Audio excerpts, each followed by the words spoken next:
कृष्ण भगवान कर्म योग में कहते हैं कर्म फल को त्याग करके कर्म करो। फिर कर्म सन्यासी योग में कहते हैं भक्ति के साथ कर्म करो। बट दोनों का एक ही मतलब हुआ ना, सब कुछ छोड़कर सन्यासी हो जाओ।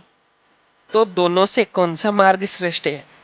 अगर ऐसा ही सवाल मन में आ रहा है तो आप सही जगह पर हो, क्योंकि अर्जुन ने same to same question Krishna को पूछे थे।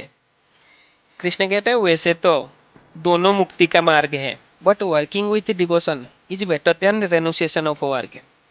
कर्म को त्याग करने से अच्छा भक्ति के साथ कर्म करना श्रेष्ठ है।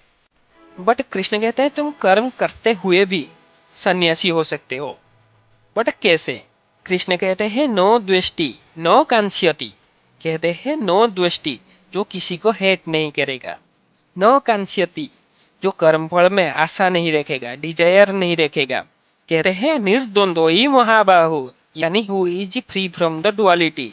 चाहे सुख हो चाहे दुख हो, दोनों को समान दृष्टि से देखेगा। कहते हैं सुखम बंधात प्रमुच्यते, यानी वो खुशी खुशी मेटेरियल बॉन्डेज से मुक्त हो जाता है। आगे कहते हैं गेयः स नित्य सन्यासी, यानी such a person is called as a nitya sannyasi. यहाँ पर समझने वाली बात है कि चाहे तुम कुछ भी कर लो, कर्म को त्याग करके सन्यासी नहीं हो सकते हो, बट तुम नित्य सन्यासी हो सकते हो भक्ति के साथ। इसीलिए सबसे अच्छा है भक्ति के साथ कर्म करो। जय जगन्नाथ, जय श्री कृष्णा।